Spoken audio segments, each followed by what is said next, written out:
Hello everybody and welcome back to Chapter Tactics, where we go over tactics and strategies for both new and veteran players alike. I am your host, Magikarp Usefly, and joining me today we have the very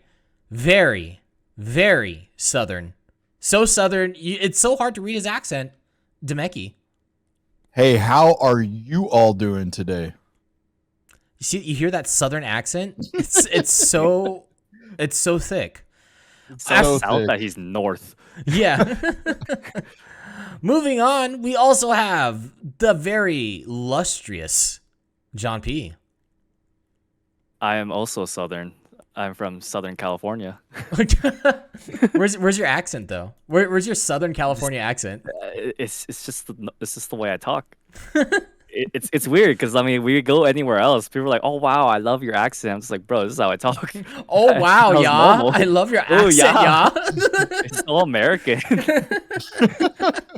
It's you know what's really weird is hearing somebody that's like European doing an American accent, because then that's when you hear the real difference, right? It's yeah, definitely. Well, it's like Leon in what was it, Godzilla? Where he did an American accent and it was Elvis Presley. Yeah, dude, it freaks me out whenever I see Rick Grimes from The Walking Dead just like talk normally. It just it phases through my head. Dude, that's mind blowing. Or like whenever Tom Holland does like his when he's talking about like when he's on scene and stuff, he has his accent and he just switches over to his American accent, just like that. Yeah, dude, Andrew Garfield and Henry Cavill, they all blow my mind when they start talking in their normal. Oh, and House, the guy that plays House. Oh yeah. That used to screw with my head a lot. You know, dude, it's Andrew also Garfield could do like 3 accents in like 10 seconds. It's only one guy, one Spider-Man or woman. We don't know for sure. Speaking of screwing with your guys' heads, the Harlequins. That's what we're talking about today. We're doing an entire rundown of this codex. We're not going to do Eldar because everyone else has done Eldar. But you know what? No one has shown love for the Harlequins. And honestly, in my opinion, and I think that a lot of people's opinions, the Harlequins are probably the strongest part of the Eldar Codex, or at least one of the strongest parts of the Eldar Codex. And so we're going to be breaking it down today. We're going to go over the Codex, and yeah, it's going to be very, very interesting. I played Harlequins for 9th edition. They were the second army that I ever got, so I'm very excited about this Codex. It's so in-depth, even though there's only 18 pages of information, and that's pretty much it. But before we move on to the rest of this episode, this show is brought to you by FrontlineGaming.org, where you can get amazing game mats for not just your 40K games, but almost any tabletop game out there. Purchase miniatures at a discount and join some of the largest 40K events in the industry. They also have great shows like Signals from the Frontline, Chapter Tactics, Grim After Dark, and so much more. That's frontlinegaming.org. Tickets for the Lone Star Open are out now, so go get your tickets. And without further ado, let's go straight into it. Let's start talking about the Harlequins, and we're going to start with their detachment abilities. For this one, we'll start with Harlequins. I don't even know how to pronounce this. Harlequins Panoply?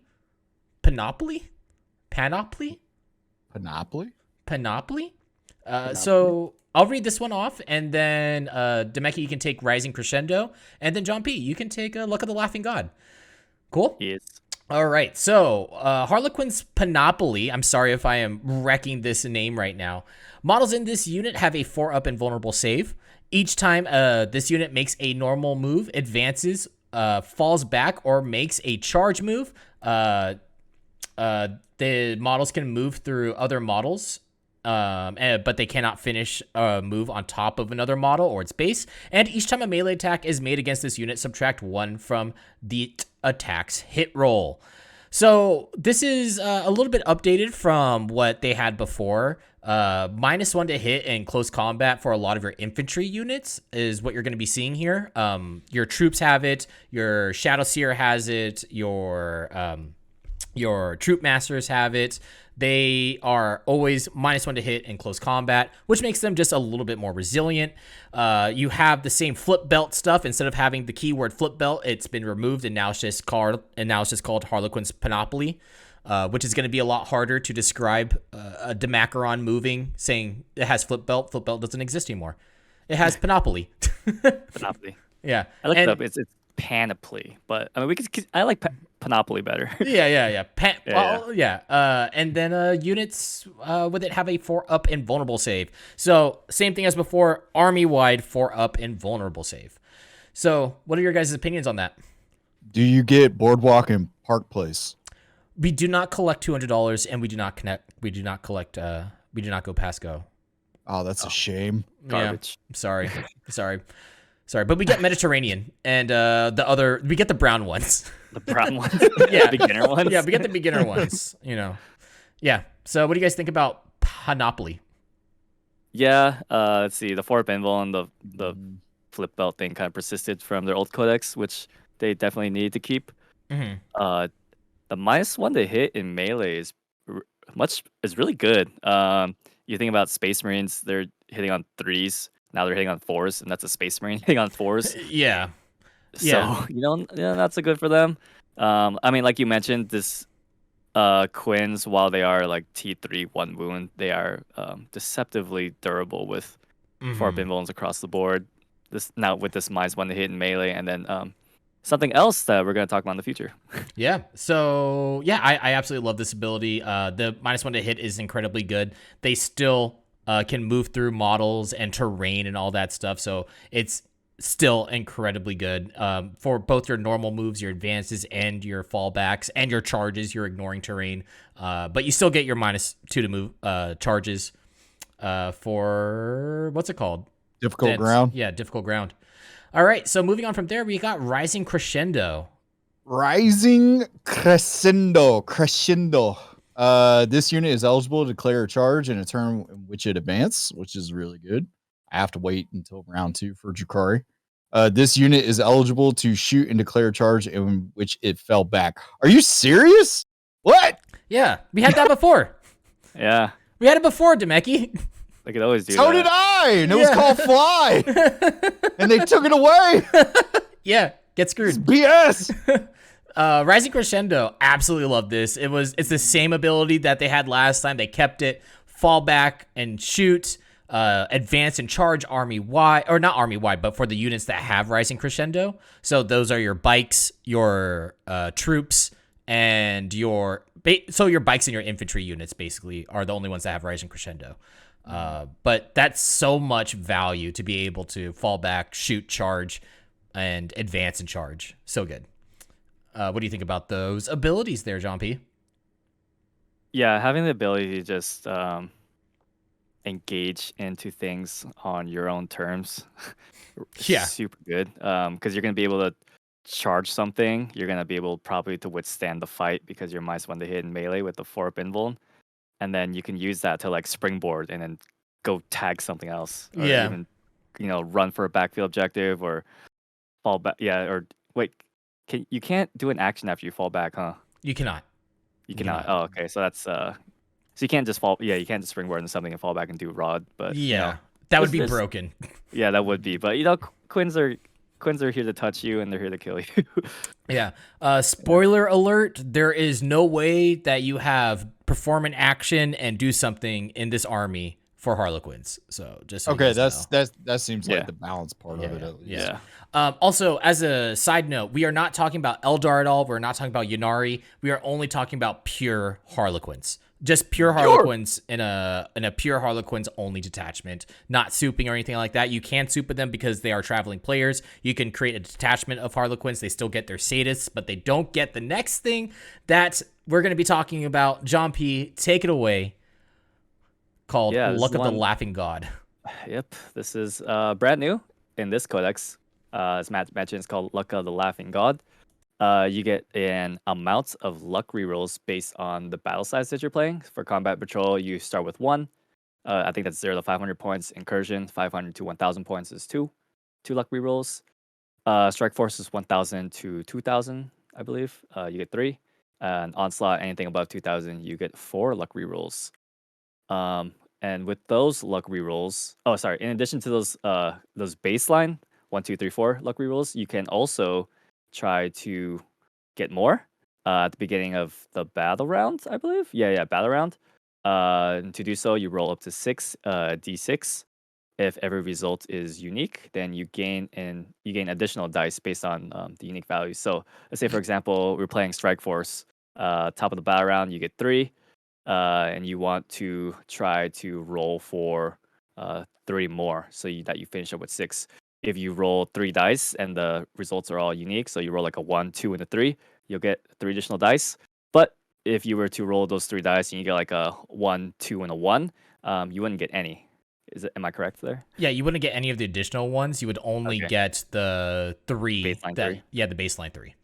Gotcha. Yeah. Okay. Yeah, and with those luck rerolls, you can use them to reroll your 1 hit roll, 1 wound roll, a damage roll, a saving roll, or an advance roll. Anything that essentially like covers 1 dice. So this is including like morale or charge rolls, psychic tests. Yeah, it's morale, charge rolls, and psychic tests. You don't get it. Yeah.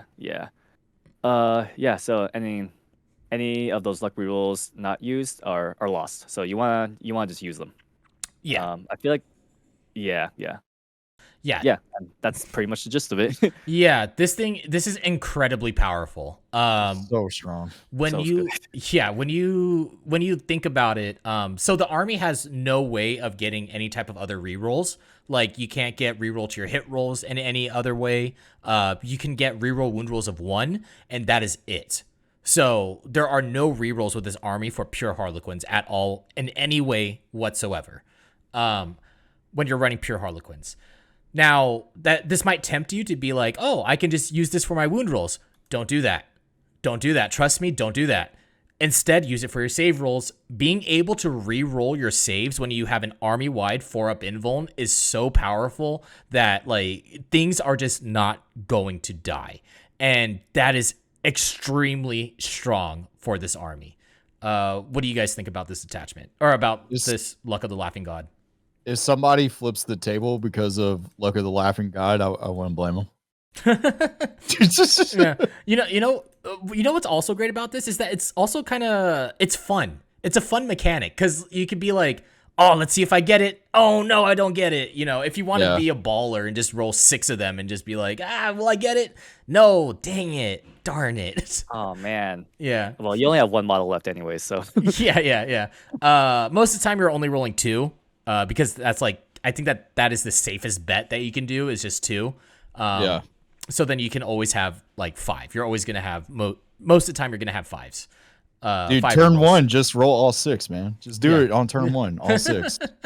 You know what's great is that this also is at the start of a battle round. So if you get second turn, you get your free rerolls for second turn.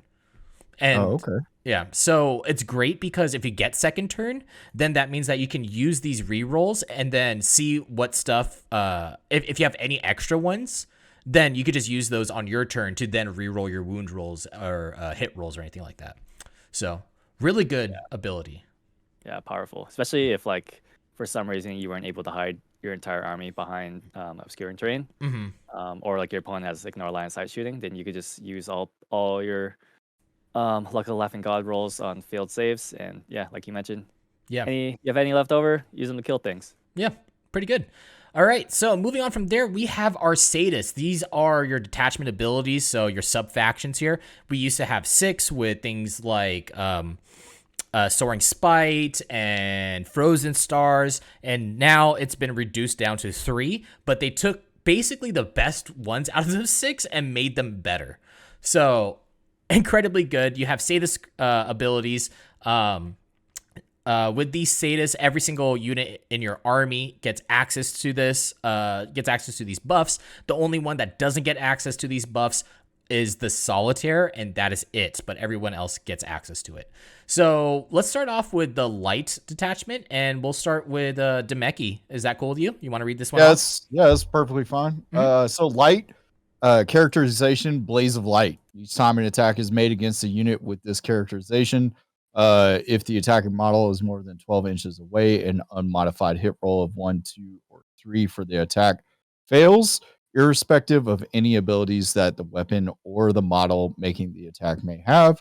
Each time a unit with this characterization makes a normal move or advances in your movement phase, in your following shooting phase, that unit counts as having remained stationary.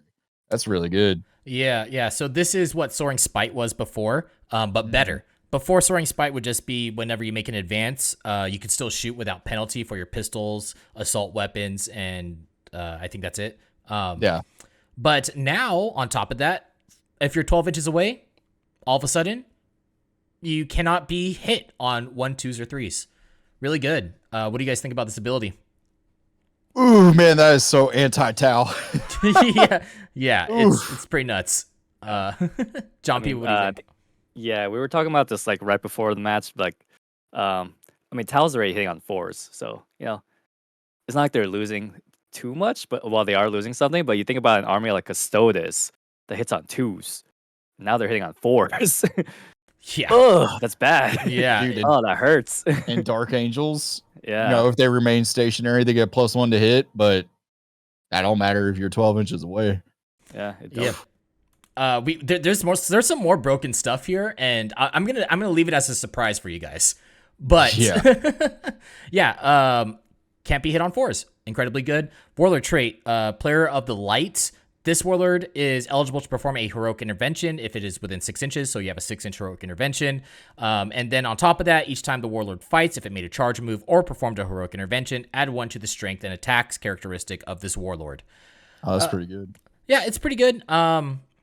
For a warlord trait, I think it's totally fine. You can double up on your warlord traits as well, so you can give one, like a troop master, 2 warlord traits. So using this on him inside of this detachment is pretty good. So then you have a 6-inch heroic intervention, and you could just like slap on stuff, be a little bit of a beat stick. It's a pretty good warlord trait. I like it a lot. But moving on from there, we have the relic. It's called Shadowstone. John P, take it away.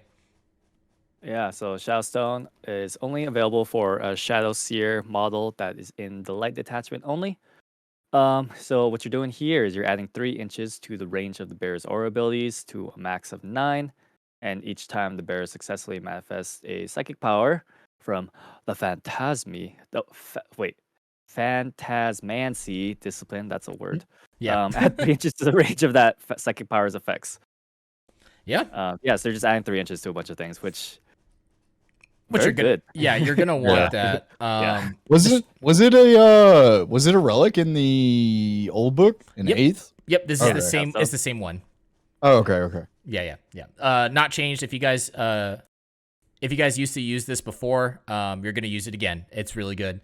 3-inch extra range for your auras is incredibly strong, especially on a Shadow Seer that can give your core units -1 to wound, and then also negate 6 inches of range from somebody, or from all units that shoot at whatever is within 9 inches of the Shadow Seer because of the Shadow Stone. Incredibly powerful. So we'll talk about that a little bit more. But we have the stratagem here. It's called Capricious Reflections. 1 command point. Use a stratagem in your opponent's charge phase when a light unit from your army is selected as a target of a charge. If that unit is not within engagement range of any enemy units, it can make a normal move of up to 6 inches. Until the end of the phase, that unit cannot fire Overwatch or set to defend. Your opponent can then select new targets for the charge. So, John P., you know how strong this is because you played AdMech. What do you think? Tactical Oblique. Yeah. I mean, it ain't the same as Tactical Oblique because the Raiders can move 12 inches, but you're also paying 2 CP for that one. So you're paying double the CP for double the movement. Yeah, this is really good.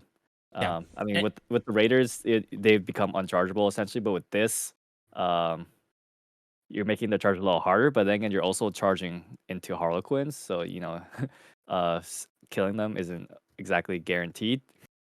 Yeah.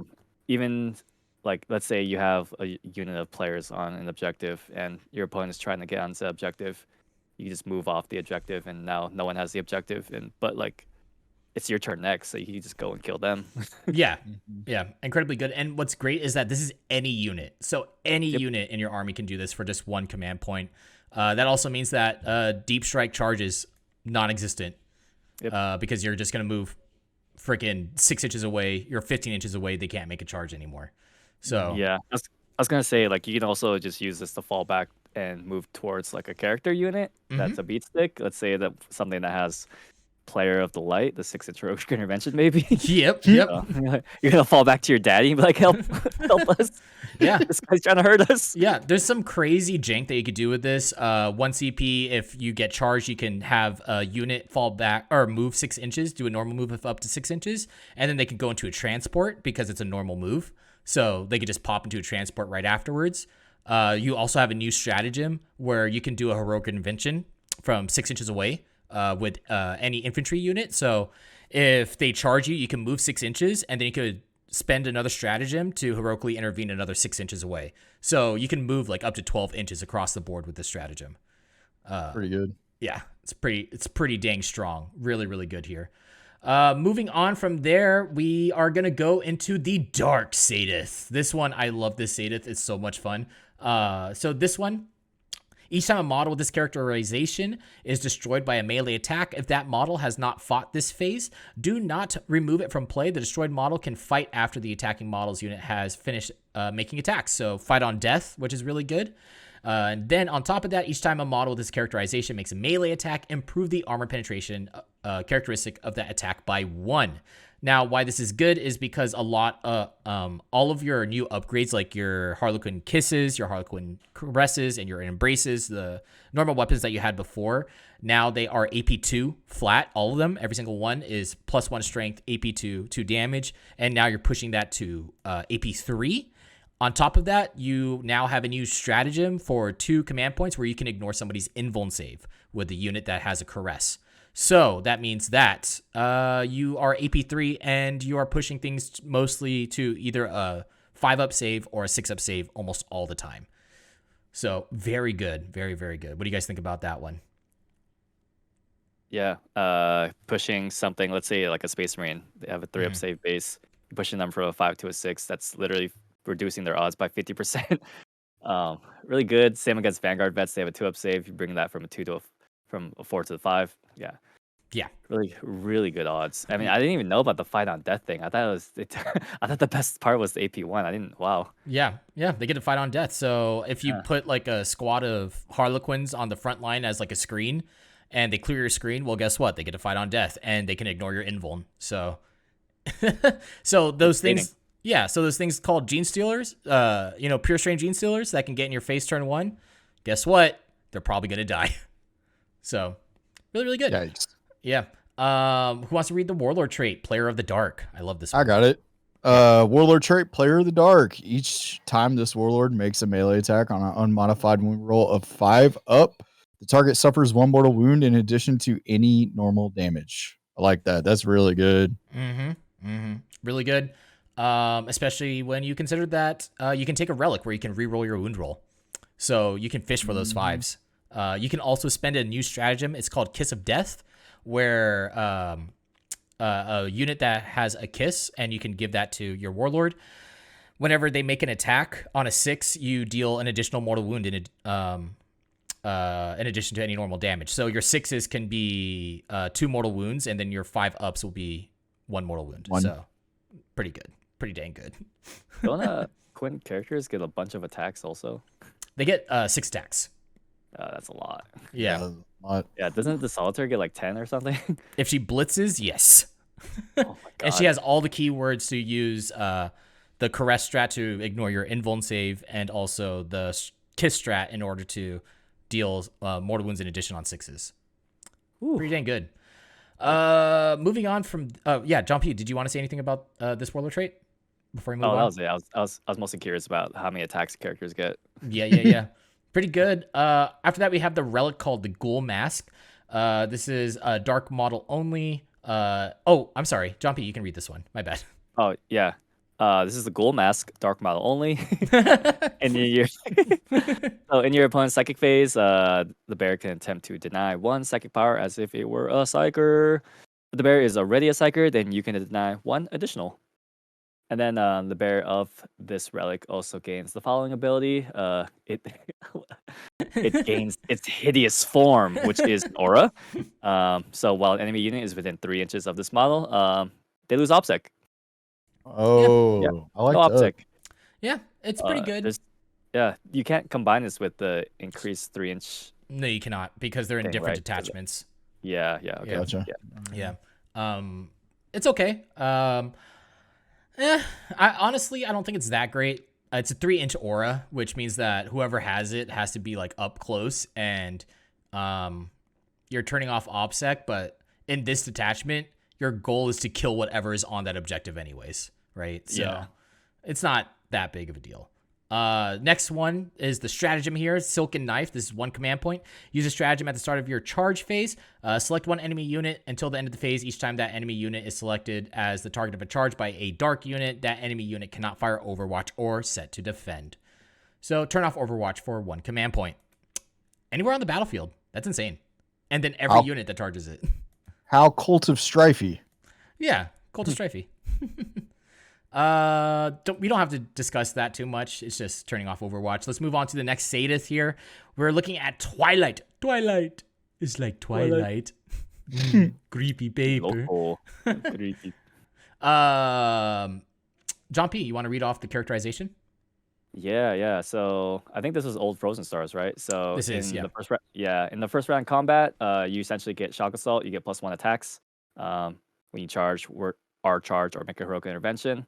And then each time you make a pile-in or consolidation move, you can do an additional 2 inches. So 5-inch pile-in, 5-inch consolidation. On top of, or if you're adding 2 to the base 3. Yeah. I don't know if there's ways to increase that.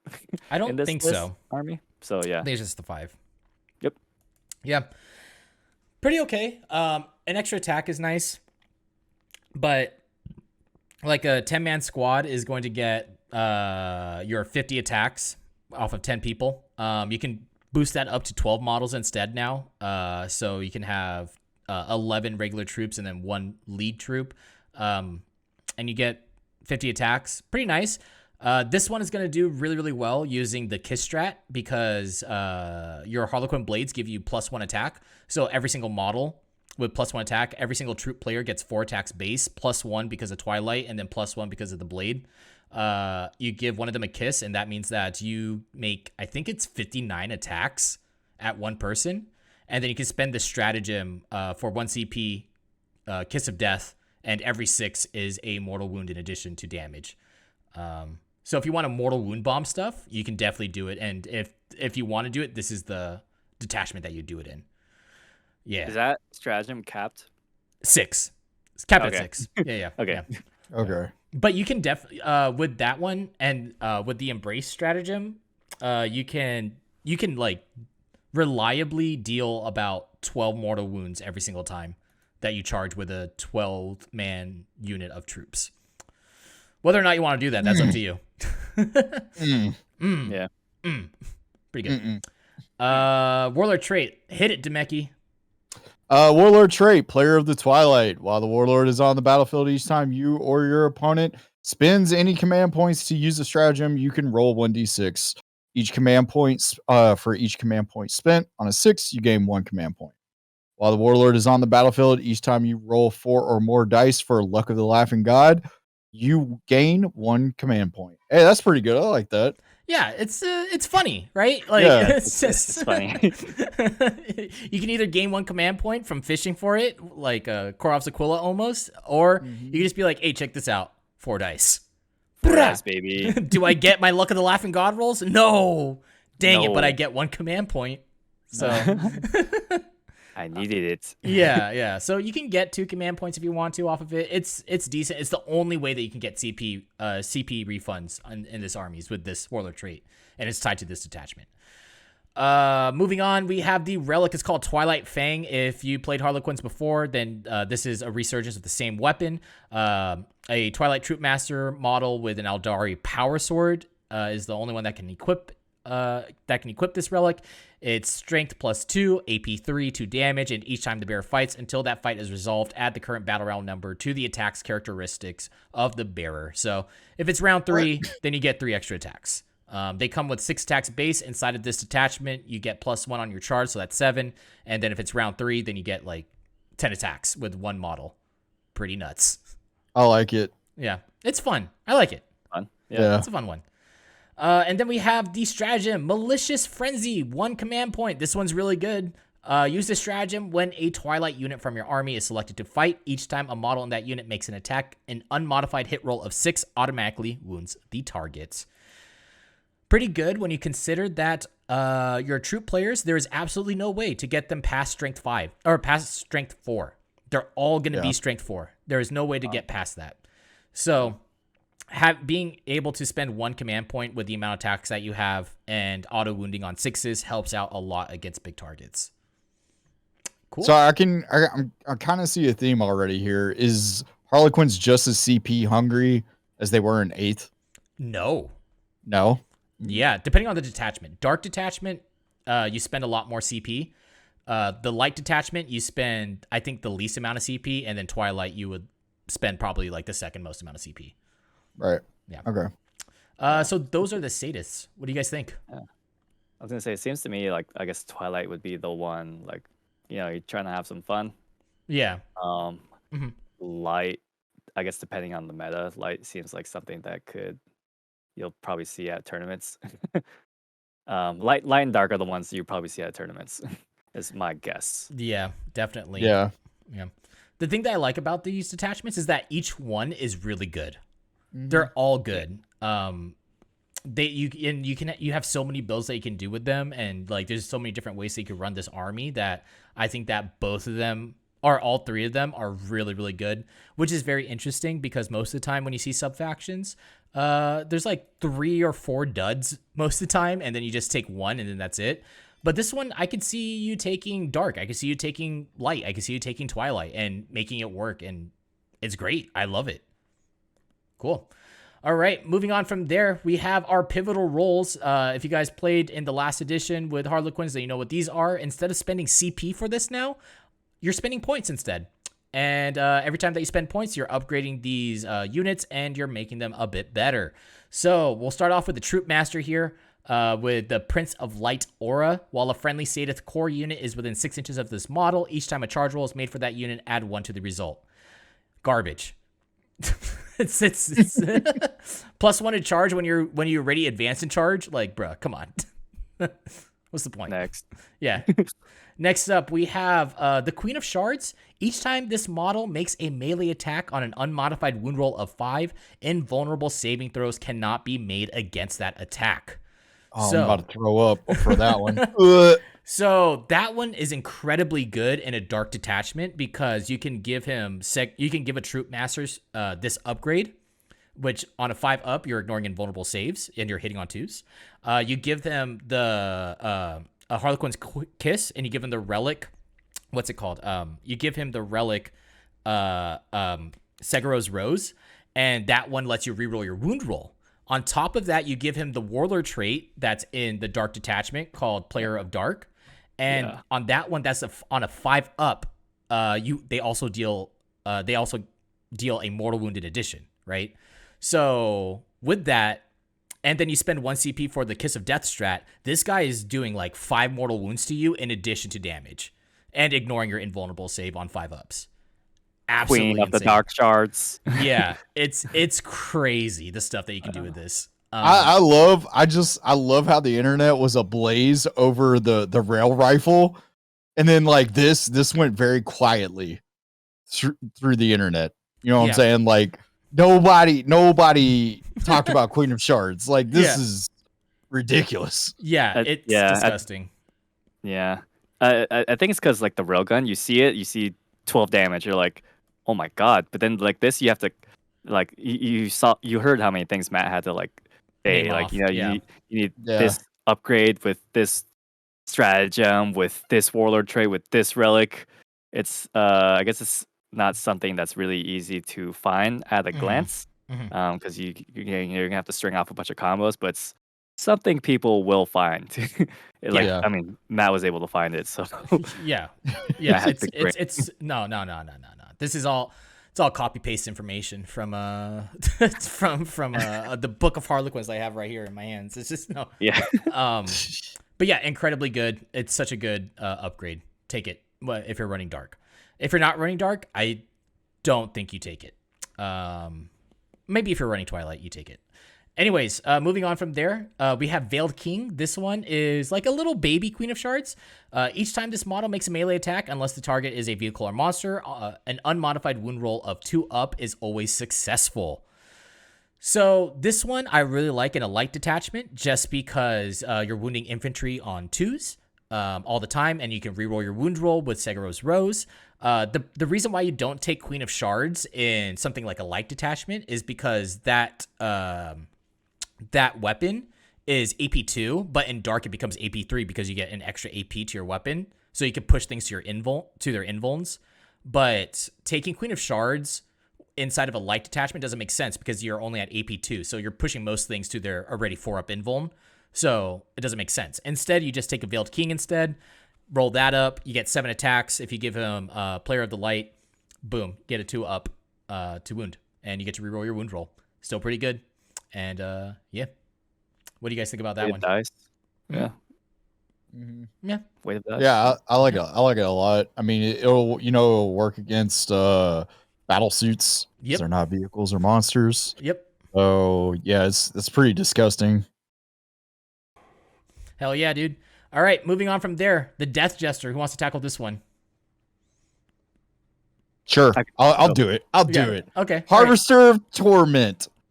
Each time this model makes a ranged attack, an unmodified hit roll of 6 scores 3 additional hits. Holy crap. Okay. Yeah, Christ. so this one is incredibly good. I know that we skipped the Warlord traits and relics, but this one's incredibly good with a Warlord trait called Favored of by Segaro. And that one you can make a roll that you have into a 6.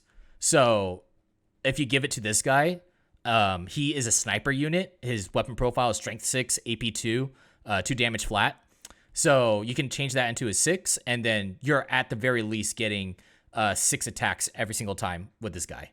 And he's still a sniper too, right? Like Yeah. he can snipe characters. Yep. Ugh. It's nasty.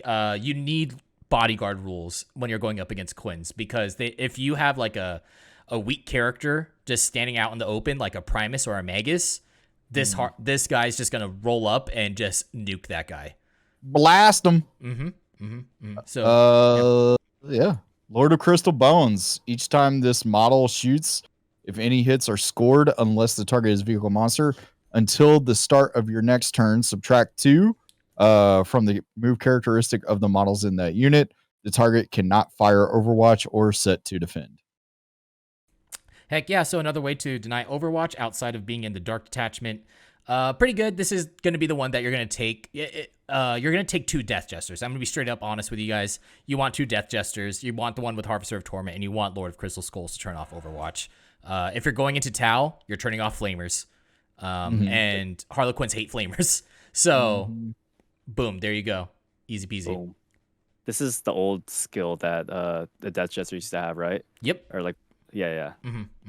I think it's funny that you can go to a minimum of 0 inches for your movement instead of 1. Yeah. All right, you can't move. Yeah. I'm going to move my 0 inches. Yeah. Yeah. All right, I'm done. All right, Demeki, Oh, Rift man. Ghoul. Yep, Riftghoul. Each time this model makes an attack, the target does not receive the benefits of cover against that attack. On an unmodified wound roll of 4 up, that attack inflicts 1 mortal wound on the target in addition to any normal damage. Heck yeah. Really, really good. These Death Jesters, every time that I play Harlequins, they're always like they're always like tied for MVPs.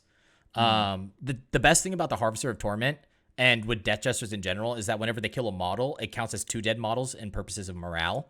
So even though they only get 3 shots, you could just be like, boom, boom, boom, I killed 3 models, and then you're all of a sudden failing your morale test, which helps out a lot. Harvester of Torment is incredibly good.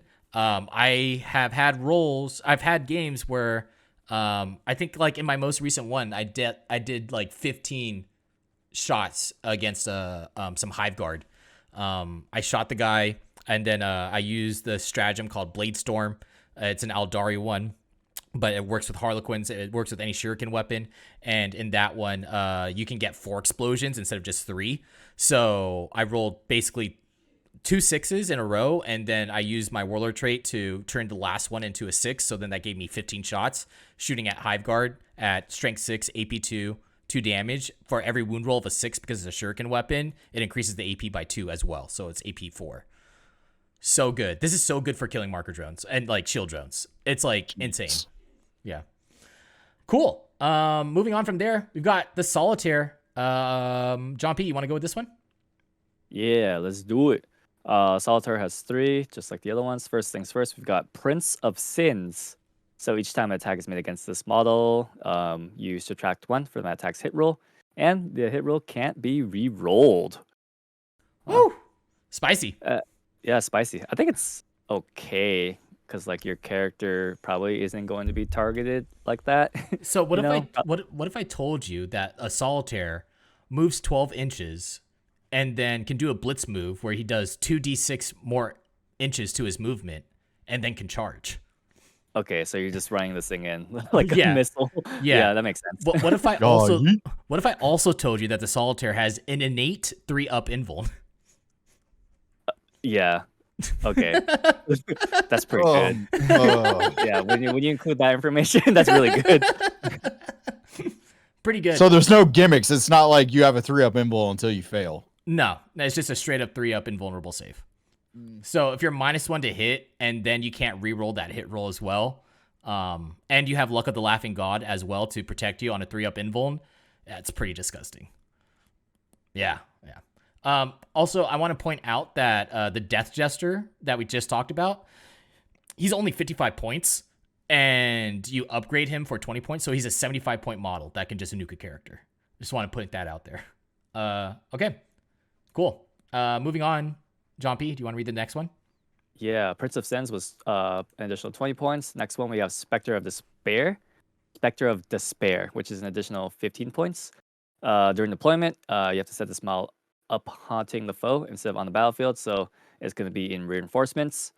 In the reinforcement step of one of your movement phases, you can set this model up anywhere on the battlefield that is more than 9 inches away. So built-in deep strike. And then each time a charge roll is made for this model, you roll 1 additional dice and discard the lowest, or discard 1 of them. Yeah, it's okay. It's all right. Yeah, take Prince of Sins. It's better. Yeah, seriously. Yeah. Next up, Thirsting of Darkness. Yeah, Thirsting Darkness, an additional 20 points. Each time this model advances, don't make an advance roll. You auto move 6. When you consolidate, you do an additional 3. Yeah. That's a lot of movement. Woo! It is. Dude, if you're in Twilight, you get the 3 inches. You get your 3-inch pile and consolidate. You get 3 extra inches with Thirsting of Darkness, and then you get 2 extra inches for. Oh no, you don't because he's not status, but 6-inch. Oh, Pretty yeah, good. 6-inch pylon. Yeah. Yeah. Good. I like Prince of Sins the most. Just being able to just have this guy be a distraction card effects and just move across the board and just like attack stuff when he gets like 10 attacks. At strength 6, AP 3, 2 damage flat, ignoring invulns and stuff. If you spend the stratagem, this guy hits like a truck, and he's very hard to remove. Yeah. Okay. Hits like a truck and built like a truck. Yeah, right. He's here to. Never mind. Anyway, Shadow Seer. I was gonna say bad words, and I can't say that. So, Shadow Seer. No. I'll hit Shadow Seer, I guess. So, Shadow Seers, you have Agent of Pandemonium. This is an aura. While an enemy unit is within 6 inches of this model, subtract 1 from the tax characteristic of models in that unit. It's all right. Nah. If you're in light, I can see it. If not, All right.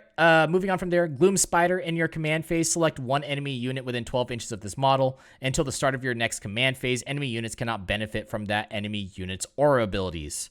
So, if you give him Shadowstone and Light, then you can increase this to 15 inches, and you can just turn off a unit's aura abilities. Again, I think it's just okay. Yeah. Yeah. It's pretty no, useful if you're up against Death Guard and a Morty.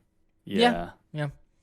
I was But- gonna say I can't think of many like super huge aura people right now. Mhm. Like Morty, maybe a the Admech Tau, character. Tau Yeah, Tau bodyguards. bodyguards. Oh yeah, you could turn off bodyguard rules. Yeah. Oh, my that's God. freaking hilarious. I didn't even realize that. Oh, that's funny. But you have to be within 15 inches of that unit. So Right. that's kind of hard to do. Because the Shadow Seer is somebody that you want to use. For this next ability, it's called Mirror Architect. It's an aura. While a friendly Sadith unit is within 6 inches of this model, each time an enemy unit is selected to shoot when measuring the range to any model in that Sadith unit, that model in that Sadith unit is considered to be an additional 6 inches away from the shooting model. So that means that you are basically you have to be, you're negating 6 inches from your range most of the time against anything that's within her aura. This is incredibly good. It's so strong. This means that you're not in range of Farsight Enclaves until you're within 6 inches. That means that flamers that are 12 inches have to shoot you from 6 inches away. So if something deep strikes and wants to flame you and it's a 12-inch flamer, they literally cannot do that because they don't have the range for it. Also, that means that for your light detachment, when you have to be within 12, where you can't wound them or you can't hit them on ones or threes, or 1, 2, 3s, when you're 12 inches away, this means that you have to be 6 inches at the very least in order to get it. Pretty freaking strong. What do you guys think? Yeah. I think one thing that we witnessed on the recent dice check stream was no grenades. Yeah, no grenades. Yeah, you literally can't throw a grenade unless like you have an ability to do so in engagement range. So that's pretty funny. Yeah, it's really strong. There's so much stuff that you can do with this. It's so jank. Then that's where Harlequins live, is just in that jankness. And being able to negate somebody from 6 inches away is crazy. That also means that marker lights are instead of their 36-inch range, it's 32 inches. Yeah, pretty freaking good. Yep. All right, cool. Let's backpedal a little bit and let's go to our Warlord traits because we didn't do that from the last time. So let's hit that real quick. There's only 3 Warlord traits. We already talked about the other ones that you get for being in a detachment. So I'll just hit all these Harlequin Warlord traits. We have Favor of Seguro. We talked about that already with the Death Jester. Once per turn, when you make a hit roll, wound roll, or saving throw for this Warlord, after making the roll, you can treat the result as an unmodified roll of a 6 instead. So that means that even if your Death Jester is out on the field and it gets shot at, if it's not inside of one of your open top transports, then that means that on your saving throw, you could just roll a 6. You could just have one of the rolls be a 6. You add that with Luck of the Laughing God as well. Bro, he's like, it's so hard to kill him. Next up, you have Fractal Storm. Each time an attack is made against this Warlord, your opponent cannot re-roll the hit roll, the wound roll, or the damage roll for that attack. That's both for melee and also ranged attacks. Next up, we have A Foot in the Future. Each time this Warlord advances, do not make an advance roll. Instead, until the end of the phase, add D3 plus 3 to the move characteristics of this Warlord. And each time you make a charge roll with this Warlord, you can add 6 to the result. That is insane. What do you guys think about these Warlord traits? Dude, I like them all. They're all really good. Yeah, they're all really good. Which one do you guys like the most? I think I like Foot in the Future. That one's really good. I love that one. Yeah, I was gonna say the same. Like, Jesus, add 6 to the results. You're just guaranteeing your character is gonna fight. Yeah. And your characters are beat sticks. They will kill. If you are coming out of like Deep Strike or something like that, or Strategic Reserves and you're 9 inches away, you only have to roll a 3 on your charge roll to make it in. That's so much value that you can have. Oh my goodness, it's so good. Fractal Storm's pretty good. Favor of Seguro is a must take for the Death Jester as well. Oh, all really, really good Warlord traits. Okay, moving on from there, we got relics here. We're just gonna skip through a lot of these because not all of these are very good. This is like probably the weakest part of the codex, in my opinion, are these relics. So we have Storied Sword. This one's pretty cool. You guys might like this one. Harlequin models with an Eldari power sword only. It replaces it. It's strength +2, so that means that your troop masters are going to be strength 5, AP 3, 2 damage flat. Each time an attack is made with this weapon, that attack automatically hits the target. It's a flamer sword. Yeah. What? What? Yeah. It's pretty cool, right? You like that? I think I died a little on the inside. It's a flamer sword, dude. It's What kind of model can take this? a troop master. Okay, how many attacks does Troop Master? Troop master gets 6 attacks. Okay, so 6 auto hits, Yeah. and then you Oh, can man. combine this with like auto wound on 2s. So I'm guessing. yeah, you can just have it. Yeah, that's what I would do. You just have it be automatically hits, and then you auto wound on 2s. No rerolls though, but pretty good. It's a meme. I like it. It's funny. Yeah. It's a funny build. Yeah. After that, we have Sudafed Knives. This one, at the end of the fight phase, make 3 additional attacks, and the target, for each one that hits, the target suffers 1 mortal wound, and the attack sequence ends. So if you just want to deal 3 mortal wounds to something, I don't know if you would want to spend 1 command point for that all the time, or spend 1 command point to take that relic, because you're going to take other relics. So I don't think it's that needed. Segoro's Rose is the one that I keep talking about. Harlequin's model with a Harlequin's Kiss only.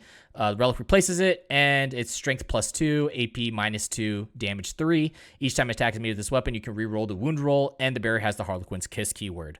So that's the one where you can reroll your wound roll and do that nasty stuff with the troop master. Right. Pretty cool. Kiss from a rose. Yeah, it really is a kiss from the rose. On the grave. Oh, sorry. Starmist Raiment. Which one of you guys want to read that one? I'll knock it out. Harlequin's model only. Each time an attack is made against the bearer, that attack's hit roll and wound roll cannot be re-rolled. Once per battle in your command phase, you can declare that the bearer will mimic was that Atlos? Yeah, something like that. If you do so until the start of your next command phase, the bearer has a 3-up invul save. Pretty good. Yes. Wow. 3-up invul. I like the sword the most. Yeah. It's pretty good. The only thing is just that you have to activate it at the start of your command phase for the 3-up invulnerable save. But like if you start looking at this, you also have a stratagem where you can spend 2 CP to give an infantry unit a 3-up invuln as well. So you can have like 3 units on the field with 3-up invuln. With Luck of the Laughing God, like that's really hard to shift. Incredibly good. The Laughing God's Eye, that is an aura, and it's a 5-up feel no pain. 6-inch aura for 5-up feel no pain against mortal wounds. Boom. Cool. Only against mortals. Yeah, only against mortals. If it was regular, then Woo! whoa. All right, we're gonna blow through this Phantasmancy discipline here. Twilight Pathways, the one that it used to be that you can use this advance, do another more. You used to be able to do another move and then charge. You can't do that anymore. It's just giving you a normal move, advance, or fall back as if it were your movement phase. So you can still shoot, but it only affects core and character units. So it's okay. Fog of Dreams is the really big one here. That's really good. This one is a warp charge of 6. If manifested, select 1 friendly Sadith core or Sadith character unit within 12 inches of the Psyker. Until the start of your next psychic phase, that unit can only be selected as a target of a ranged attack if it is the closest eligible target for that attack or is within 12 inches of the shooting model. Again, with the Shadow Seer, that means that going from a 12-inch, it's actually a 6-inch. You have to be within 6 inches of this unit in order to do it if you're within range of the Shadow Seer in order to shoot at the target. Goodness. Pretty nasty. Really good. The other one that's pretty nice is Mirror of Minds. This one is kind of like Fog of Dreams, except that you apply it to... Oh, no, not Mirror of Minds. Veil of Tears. This one, it's kind of like Fog of Dreams, but you just select an enemy unit within 18 inches. You have Shadowstone, so then that makes it 21 inches. And they cannot target Sadith units from your army that are more than 18 inches away with ranged attacks. Again, use Shadowstone. And instead of 18, they have to actually be within 12 inches in order to get it. In order to be able to shoot at something in your army. All right, cool. And then Mirror of Minds, it's like a 3. You deal D3 mortal wounds, and then you roll off. And every time that you win the roll off after the D3 mortal wounds, you deal an additional mortal wound on top until your opponent wins the roll off. Yeah, it's actually really good. I like it. All right, chapter approved rules. We have some secondaries here. Let's start off with John P. Do you want to go with the No Mercy, No Respite one? Yeah, let's do it. It's called a deadly performance. It's one of the ones where you score victory points based on certain bullet points.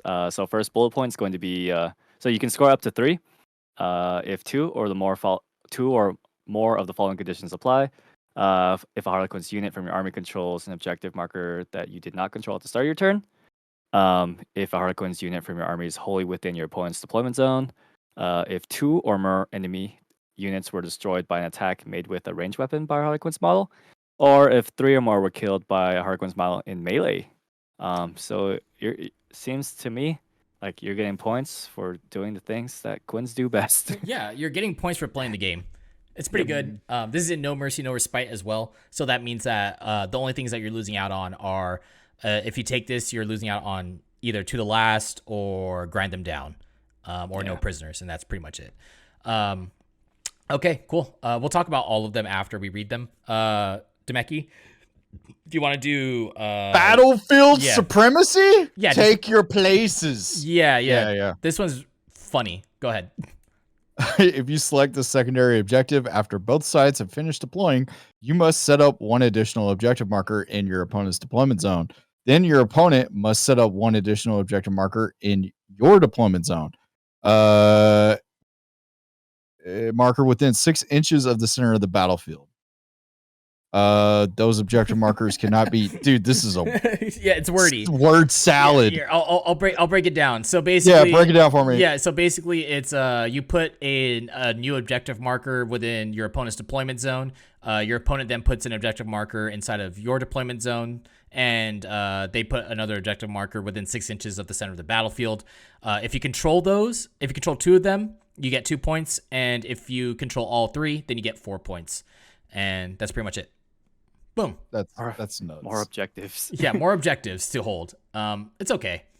Warpcraft is Weave Veil. This one is a psychic action, Warp Charge 4. You do it with a Shadow Seer model from your army. You take a unit that's within 12 inches of this psyker, and you can cast it. If it casts, then you get 3 points, and the psychic action is increased by 1 every single time that you complete the action. So the thing is about these secondaries is that they all score you 15 points, and they're all pretty good.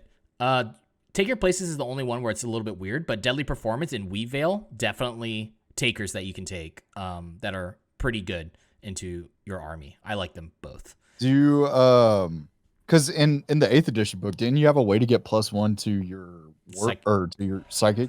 No, I didn't. No. Oh, okay. They have no way to do that. We have a little bit more to read off here. John P had to go and take care of some personal stuff, so he will no longer be here. We have killed him and have absorbed his substances. Yes. Moving on, we have some stratagems here. I'm just going to read off the ones that are really good. Okay? Okay. That sounds good to me. Yeah. So, Segaro's Jest, this is 1 command point or 2 command points. Use a stratagem in your opponent's movement phase when an enemy unit within engagement range of a Harlequin's infantry unit from your army falls back. After that enemy unit has finished that move, select 1 Harlequin's infantry unit from your army that was within engagement range of that enemy unit at the start of the phase. The selected unit can either consolidate up to 6 inches or shoot as if it were your shooting phase. If it decides to shoot, it's 1 command point. If it decides to consolidate, it's 2 command points. So it's just if you are trying to fall back from a Harlequin's unit, like a Harlequin's troop unit, an infantry unit, they could just consolidate up to 6 inches towards you. Pretty good. Keep you stuck in combat for things that they are attacking. Yeah. It's very similar to the Drukhari one where you can fall back, shoot, and or charge. Virtuosos of the Wepway is the next one that's really, really good. This one, use this stratagem in your movement phase. Select 1 Harlequin's unit from your army that is not within engagement range of any enemy models. Remove that unit from the battlefield. That unit is placed into strategic reserves. What? Literally anywhere on the battlefield. Yeah, anywhere on the battlefield. Ugh. It doesn't have to be within table quarters or edges or anything like that. One command point, put any unit in your army into strategic reserves. You know what that means, Demeki? Do you know what that means? That means that if you have a to the last unit, Demeki, Oh yeah, we talked about this. you could just put them into strategic reserves over the course of the game. Like if they just start, if you're afraid that they're just going to start dying, you just put it into strategic reserves for the rest of the game, and you're good to go. They just got to be on the table by turn 5. Which you totally can, because you can go into engagement range on strategic reserves on your own table quarters. Pretty good. Pretty good. Yeah, cool. Next one here, Prismatic Blur, 2 command points. Use a stratagem in your movement phase when a Harlequin's infantry unit from your army advances more than 8 inches. So to clarify, you don't make an advance roll that's 8 inches. As long as you roll a 1 or a 2, because your advance roll adds on to your movement characteristics. As long as you roll an advance roll of a 2 or higher, then you can use Prismatic Blur on the infantry unit. And when that happens, you get a 3-up invulnerable save for that infantry unit. Yeah, 3-up invulnerable save. 2 command points. Would you spend that? Yeah. For an infantry unit, would you spend it? Yeah, I mean, I know what your infantry units can do, so like, yeah, I would spend it. Yeah. And then like, what makes it even better as well is that it's a they get a 3-up invulnerable save, but you can put this on like a 10-man squad that just advanced. So you have a 10-man squad of troops with a 3-up invulnerable save. Pretty nasty. Pretty good. Okay, War Dancers, 3 command points. Use a stratagem at the end of the fight phase. Select one Harlequin's troop unit from your army with an engagement range of any enemy units. That unit can fight again. So it's just fight again. For 3 command points. They kept it. Pretty cool. You have a fight on death stratagem for your characters. That's pretty much it. And then your other stratagems that you have that are really, really good that you always want to use as much as you, well, not as much as you can, but a lot of times you're going to be using them. Curtain Falls, 1 command point. Harlequin's infantry unit from your army has finished making its attacks, but before it makes a consolidation move, instead of consolidating like normal, if every model in that unit is within 6 inches of a friendly transport, that unit can embark within the transport. So this used to be where you would spend 2 command points after hitting somebody, and then you can make a normal move and like fall back after hitting someone so they can't hit you back. This one, it's reduced by 1 command point, and it's essentially the same thing, but just with a small caveat of you have to go into the transport afterwards. This is really good for protecting your characters. Oof. Yeah. Dude, now it's even more important. It's turned into like what everybody has to do with Drakari. Mm-hmm. Shoot the boats. Shoot the boats. And then what's great is that the troop master that's in the Dark Detachment, right? The one that's dealing like mortal wounds and ignoring invulns and stuff. You could just have this guy disembark from a transport 3 inches, have them move 8 inches, and then hit something that's near a transport, and then have him just go back into a boat and protect him. Right. That's like, that is insane how much. And then on top of that, your boats are -1 to hit innately, right? Yes. And then don't y'all have a stratagem for -1 to hit as well as lightning fast? Yeah, we have lightning fast. That's off of the Eldari book, the Eldari stratagem section, but we have access to it. We can use it. Oh, okay. Yeah. Pretty good. Pretty freaking good. Okay, cool. And then we have our other 1 CP dramatic entrance, Harlequin infantry's unit. They can heroically intervene up to 6 inches. And then from there, we have Kiss of Death, 1 command point. This is the one where every time that you hit something with a Harlequin's Kiss, like as long as a troop unit is equipped with a Harlequin's Kiss, then they gain the keyword. And that's all that these are. It's no longer like different damage profiles or anything like that, or strength profiles. It's just they give you access to these keywords, to these stratagems. The stratagem for a Harlequin's Kiss, if you have that keyword, 1 command point. For every melee attack that you make on an unmodified wound roll of 6, you inflict 1 mortal wound up to a max of 6. That one's pretty good. I see what you're saying. Okay, Yeah. So that one's pretty good. Deadly Embrace. This one uses stratagem when you complete a charge move or perform a heroic intervention. You roll a dice for every single model inside of your unit, and on a 4-up, the enemy unit that you're in engagement range with takes a mortal wound. So it's kind of like breaking through, but worse. And then what's great is that you can use that along with Kiss of Death, and that's how you can nuke somebody. If you have a 12-man troop squad, you can nuke somebody like 12 mortal wounds with your attacks inside of Twilight. So pretty disgusting. And then you have Oblivion's Caress. This one is 2 command points. Use a stratagem in the fight phase when a Harlequin's Caress unit is selected to fight until that fight is resolved. Each time a model... Or actually, do you want to read this, Demeki? You can read it. Oh, I'm sorry. Yeah. Which one was it? Oblivion's Caress. Oblivion's Caress. I jumped ahead of you. I was starting to read data sheets. Oh, yeah. It's page 61. Yep, I'm getting there. There we go. Oblivion's Caress. Use the stratagem in the fight phase when a Harlequin's Caress unit is selected to fight until that fight is resolved. Each time a model in that unit makes a melee attack, invulnerable saving throws cannot be made against the attack. The unit cannot be selected for this stratagem and the Kiss of Death stratagem in the same phase.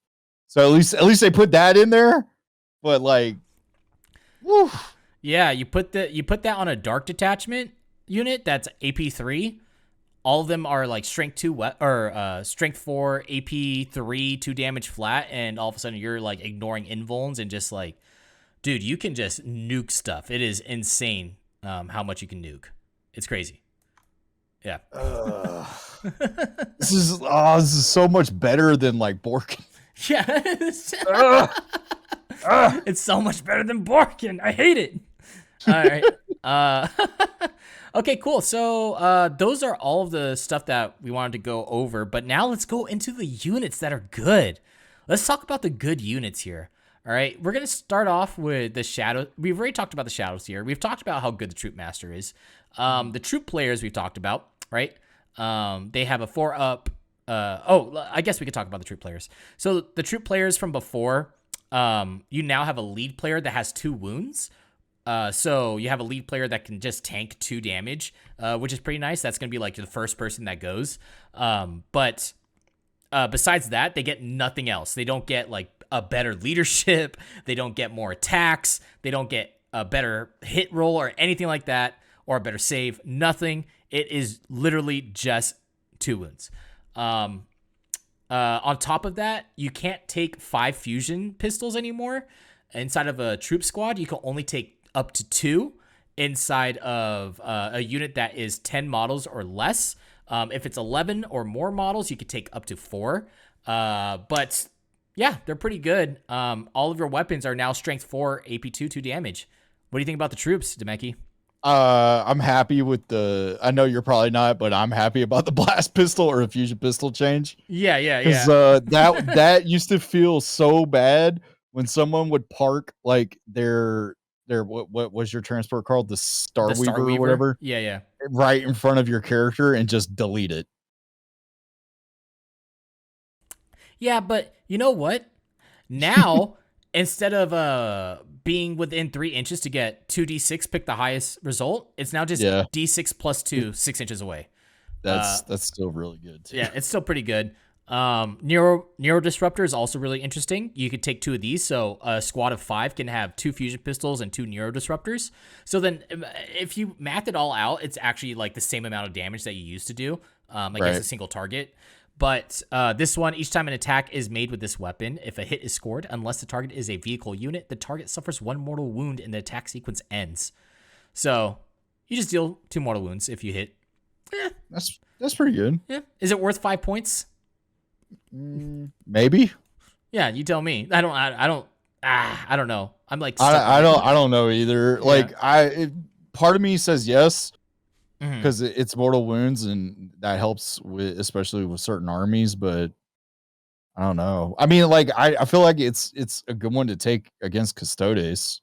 Yeah, but like you have so many other ways to deal mortals already that it doesn't really matter too much. Yeah. Yeah. So these guys all get Luck of the Laughing God. They're all a 4-up invuln. They can all fall back, shoot, and charge. And they all have -1 to hit in close combat. And you can give them a 3-up invuln if they advance. And why wouldn't you? Because you get advance and charge. So it's really good. Yeah. So one thing I've noticed with the troops, because you remember it used to be everybody gets a kiss or an embrace or a caress, right? Yeah. So now you only have access to how many? Only one kiss Yeah. So per troop? no. So the entire unit can take kisses. Okay. And then everybody else can take like a caress or an embrace. So then you could just get those keywords, right? Right. If you're in a light detachment, you don't want to take the caress at all. That's the one that ignores invulns because there's no point, right? You're only at AP2, so you're not going to push anything past their invuln save. So there's no point in taking that. Instead, you take the embrace, so you can have that keyword, and the kisses, so you can have that keyword. So then you can do at least charge. You're going to deal like maybe 2 mortal wounds on the charge, and then with all of your attacks, with your kiss as well, then you can you can get like maybe another 2 mortal wounds as well on top of that. That's what you would take in a light detachment. In a dark detachment, you just take like all kisses and caresses and embraces because they're just good. Yeah. Yeah. It's interesting, right? The way that you build them, because it's not like you're getting different weapons. You're just getting different keywords. And then you could just kind of like customize your units being like, do I want a caress here? Do I want an embrace here? What's going to help me out here? I guess I can get blades. Like you start making these very small changes to these troops, even though you only have 8 data sheets, like the depth of these units are actually pretty good. Right. Yeah. Okay, so there's that. Do you want to go over the Death Jester real quick? Yeah, sure. Yeah. Let me get down to him. Death Jester. So 8-inch move, 2-inch ballistic skill and weapon skill, 3 strength, 3 toughness, 5 wounds, 5 attacks, 9 leadership, and a 6-up save because the army wide 4-up invul. Let me see. It has a shuriken cannon and a Jester's blade. The shuriken cannon is a 30-inch weapon, assault 3, 6 strength, -2 AP, 2 damage. Each time you select a target for this weapon, you can ignore lookout serve rule. Jester's blade is its melee weapon. It's +1 strength, -1 AP, 1 damage. Its special ability is death is not enough. Each time this model is destroyed by an attack made by, or each time a model that is destroyed by an attack made by this model counts as 2 models in the morale phase. Matt, you already covered this earlier, kind of, telling people like the craziness that you can do with this model and the amount of damage you can do leadership wise. That's huge. Like, yeah. For only 55 I can points. see why you would bring 2, maybe even just go ahead and bring 3 of 3, these. yeah. Like, yeah. For 55 points, he's a steal. Like, Yeah. Oh, yeah. Harvester of Torment, Strength 6, AP2, 2 damage. Shuriken, wound roll of 6 is AP4. Like, this thing is wounding a lot of stuff that's in the meta right now on 2s. Your characters are not safe when the Death Jester is around. This guy's He doesn't have to get out of the boat. No, he never has to get out of the boat. All right, let's move over to the Solitaire. Do you want to go over the Solitaire? I just want to see your reaction to these units. So let's go over the Solitaire real quick. Solitaire, 12-inch movement. Again, 2-up ballistic skill and weapon skill, 4 strength, 4 toughness, 5 wounds, 8 attacks, 9 leadership, and then your 4-up invul and a 6-up regular. The Solitaire is equipped with Solitaire weapons. Your army can include 1 Solitaire model. So Solitaire's weapon is a melee weapon, 2-up strength, -3 AP, 2 damage. It has a 3-up invul. Sorry, I was wrong about the 4-up invul. Okay. 3-up invul. This model can never have a relic or warlord trait. Okay. Blitz once per battle in your movement phase instead of making a normal move. This model can make a blitz move if it does. So until the end of the turn, add 2d6 inch to the model's movement characteristic and add 2 to the model's attack characteristic. This thing is a blender. Yeah. This thing's nuts. Yeah, he's a blender. He costs 110 points. You give him the upgrade for 30 extra points, so he's 140. And I think it's 30 points. It might be 20. I can't remember. But you upgrade him again, and he does 10 attacks on a blitz move, and then he freaking just slaps stuff. He slaps so many things, and you can see at the bottom for his keywords, he has every single keyword. He has Harlequin's Kiss, Harlequin's Caress. And he doesn't have the Embrace one, but he has the okay. Caress and the Kiss, so he can just go in, ignore invulns at AP3, which is incredibly good. Damage 2, all that good stuff. Also, I forgot to say that we do have access to a stratagem for 2 CP, where you can increase the damage of your weapon by 1. So you can have 3 flat damage as well. Which so you can kill some Plague Marines. Yeah, you can kill some Plague Marines. It's pretty good. I like her a lot. I think that she's incredibly good. What do you think about her? Yeah, I mean, she is incredibly good. I could see why they balanced it the way that they did too, where you can only take 1 and they can't take relics or warlord traits, but at least you can still upgrade it. Yeah. With points. So I like it. I like it a lot. I think it's a really cool, nifty unit. And then what's interesting is that you know how she has different saves, right? She's got a 3-up invuln. She also has a 4-up invuln because of Panoply. And then she even has a 6-up save. So you know what you can do?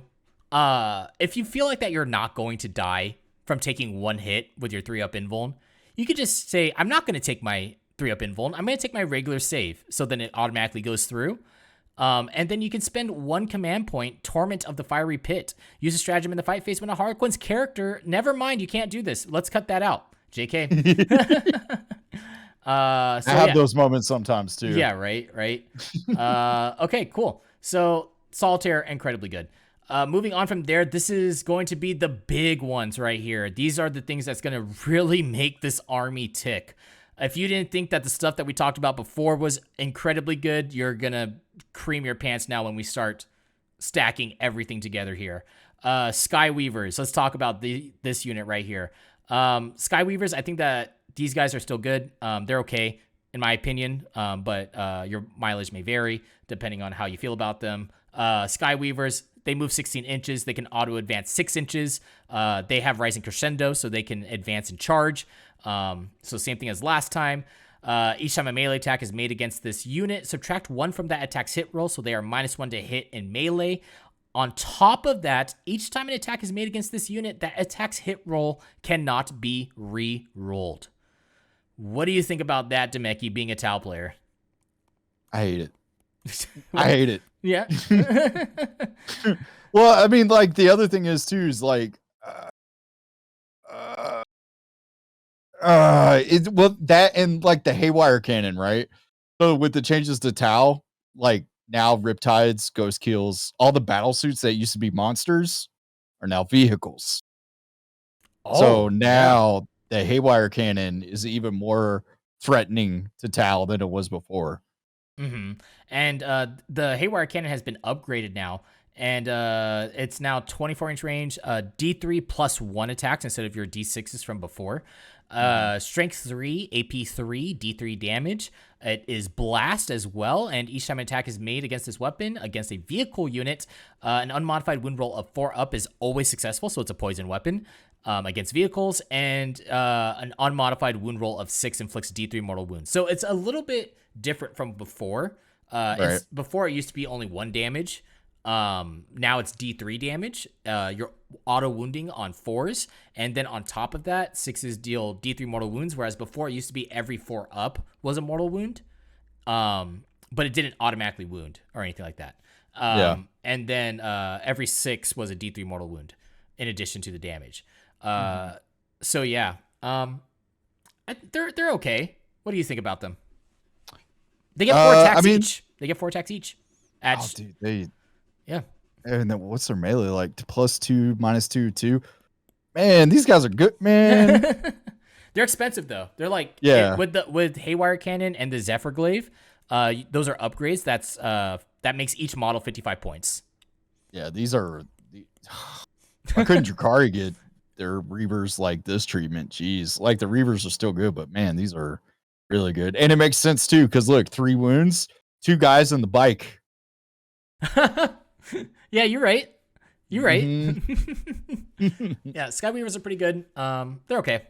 All right, moving on. We have the Void Weaver. This is the piece de resistance right here. These guys are insane.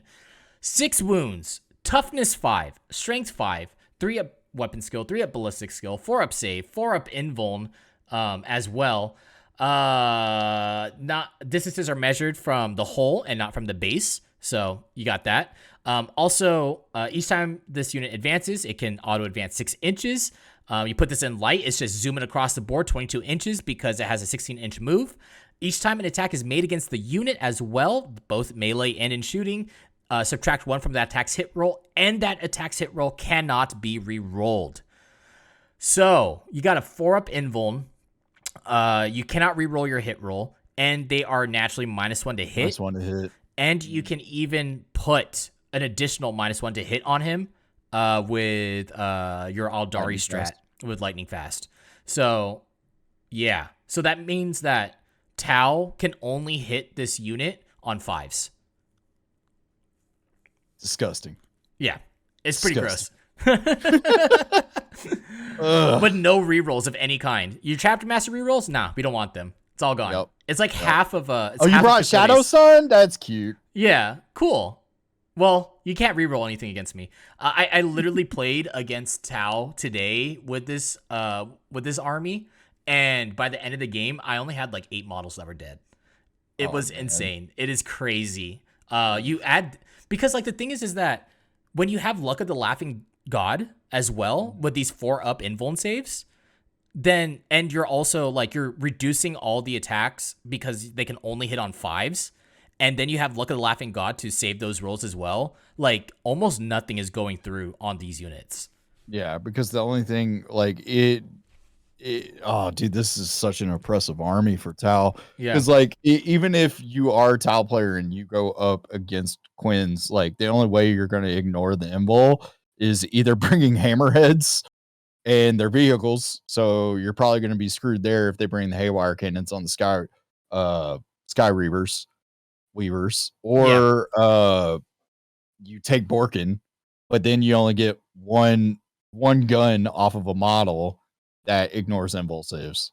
Yeah. And then another thing on top of that, all the AP in the world doesn't mean crap against Harlequins. They're just like, I don't care.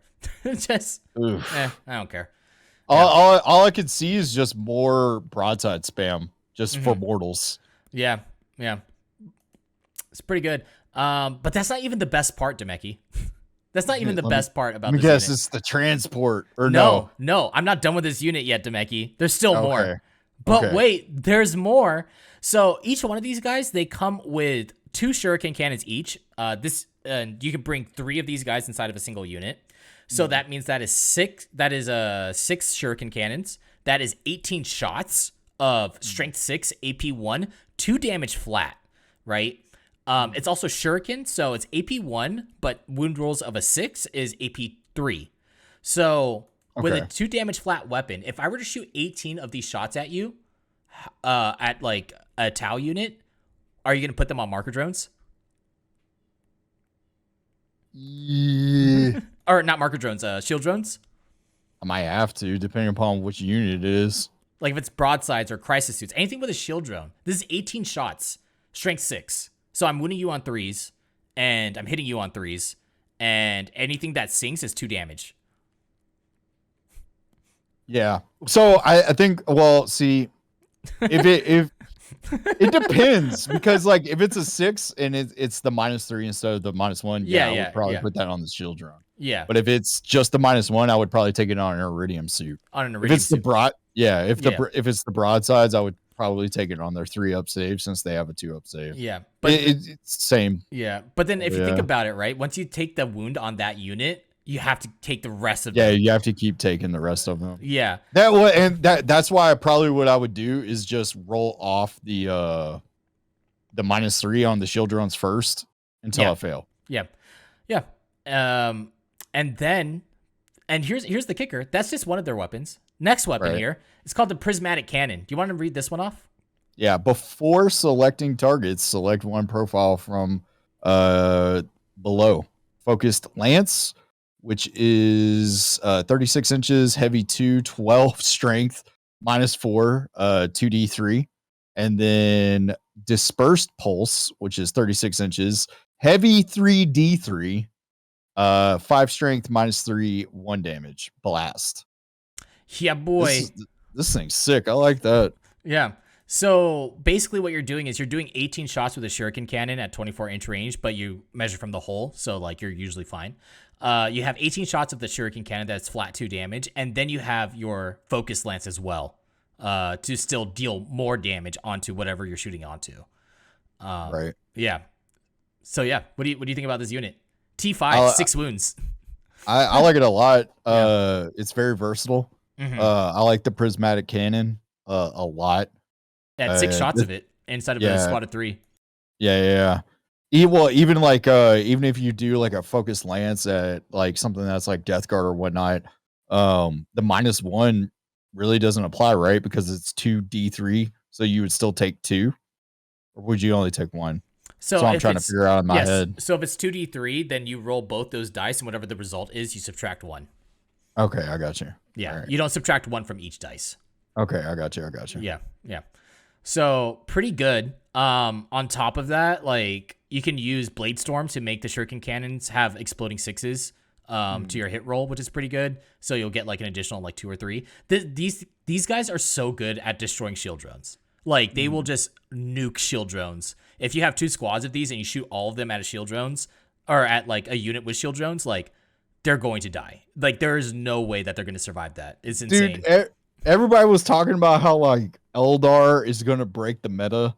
Like, I don't even think it's Eldar. It's gonna be Quins. Quins are gonna break the meta. Yeah, it's crazy the amount of stuff that they can get. And then on top of that, if they get you'll notice that they don't have Rising Crescendo, so they can't fall back, shoot, and charge. Right. And they can't advance and charge. But you can spend 1 CP to let them fall back and still shoot. With the Aldari stratagem. That works with Harlequins as well. And then like these units cost 270 points if you bring 3 of them. It's a perfect to the last unit because they're so freaking resilient with Luck of the Laughing God. And then like if they go down to like 1 model, you just spend 1 CP, put them in reserves, and then boom, like you still get your 5 points. That's insane. It's so powerful. Because I mean, it's 18 wounds too. If it's a 3-man unit, like jeez, 18 wounds that you have to shoot through. It's disgusting. And then like even if you don't have high units that you need to get rid of, you have your disperse shot for blast. And if you target anything with 6 models, like if you're going up against a horde, you're getting like 47 shots off of 1 squad of 3 of just AP3, AP1 like shots. It's insane. Really good unit. I'm jelly. And then to finish it all off, we have the Star Weaver. Star Weaver comes back. This one also has shuriken cannons as well. So another heavy 3. This one has 2 shuriken cannons, so it's heavy 6. So you get 6 shots off of just these transports alone of shuriken cannons. Same profile, strength 6, AP 1, 2 damage. This is open topped as well. This thing is also -1 to hit innately, and the reroll. You cannot reroll your hit roll as well. Also has a 4-up invuln. T5, 6 wounds. What do you think, Demeki? I mean, it's a way better Venom. Yeah. It's definitely a way better Venom because like even if I want to take like what is it, the upgraded poison cannon, like I gotta pay for it. So like my 75 point transport turns into like 85 points or 80 points. Yeah. Like so I mean like but do you have access? Well, no, I don't think so, right? I don't really see anything that allows you to like upgrade anything else on this thing, right? It's just like what you see is what you get right now. What you see is what you get. Yeah, because like I guess that's the plus side as a Drakari player is that you get to upgrade the transports with certain things, certain keywords and whatnot, and additional weaponry. But still, this thing's like super strong. And the fact is like it wasn't 6 capacity before, right? It was 5, just like a Venom. It's always 6 capacity. Oh, it was always 6. Lucky you. So yeah, this is nasty, man. I hate it. Yeah, it's it can hold 6 models, and so that means that if you bring 5-mans, then you could just constantly keep putting your characters in here, pop them out, attack something, have them spend 1 CP for Secondaries, just put them back inside the transport, just keep protecting them over and over again. This thing is crazy good. There's so much jank you could do with the Star Weaver alone, and it only costs I think it's 90 points. Yeah, it costs 80 points. 80 points for the transport. It's really good. Yeah, so that is the Harlequins book. Let's talk about it just a little bit more. What do you think about it, and what do you think is a good matchup with this army, and what's a bad matchup?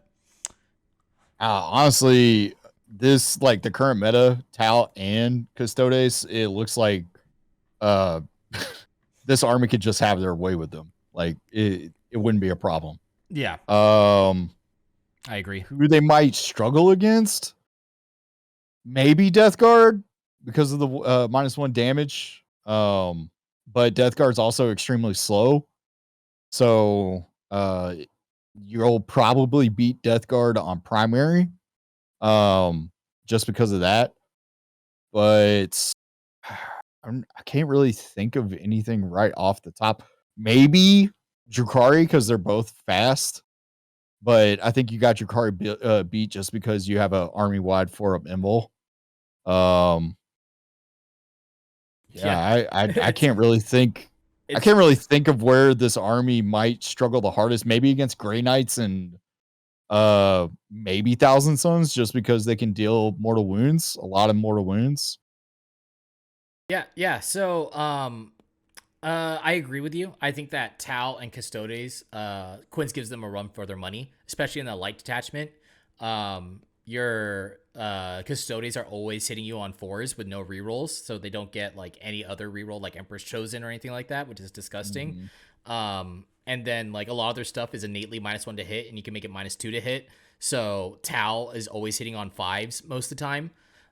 So it's like it gets really disgusting the amount of stuff that you can stack on these units, and like that's what makes this army so good. Like, do you see how after I explained everything that like there's so many combos and different ways that you could run the army? That, like when you stack everything together, like at first glance it's like I don't know about this, but then once you start stacking everything together, it's like wow, this is a lot. Like you get a lot of stuff out of it. I will say that the hardest matchup, I think, in my opinion, against for Harlequins isn't Grey Knights and Thousand Sons, because you could just get a relic. You could just pay for a relic to give you a 5-up Feel No Pain against mortal wounds. So like you're fine there. I think that the biggest problem is honestly anything with -1 damage and high toughness. So I'm talking Crusher Stampede. Crusher Stampede is like the worst army to fight against as Harlequins. It's really hard to kill that army with them. If there's a bunch of T8, their melee combat does like literally nothing because you only wound on 6s with only reroll wound rolls of 1, so it's not that great. Death Guard will stand on objectives like super hard and against them. But that's the only that's where I think that Harlequins will probably still beat Death Guard just because they can jump on the objectives faster. Yeah. Right. Yeah. And probably hold out.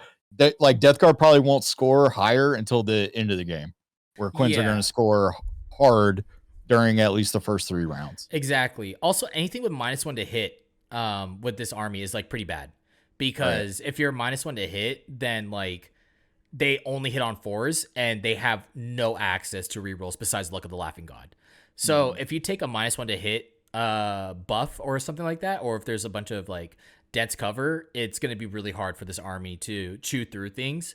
But it's also a way to fire. I mean, like if you bring 2 Void Weavers, that's 12 strength shots that you could do, or it's a bunch of shots that you get, and then you have 18 times 2 shuriken cannons, plus you have the other shuriken cannons on the Star Weavers, plus you have fusion pistols as well, plus you have your melee combat. Like there's a lot of stuff that Harlequins have in order to fight against people. Right. Yeah. So I know you didn't want to talk about soup, but I want to talk about just one soup. Oh, Yanari? I want to know. No, not even Inari. Okay. What do I lose from the Quinns if I put a patrol of Quinns in my Drukhari? All you lose, because I know Drukhari, I don't lose power from pain. Yeah, which is awesome. Yeah, so the only thing that you lose is literally just Luck of the Laughing God, and that's it.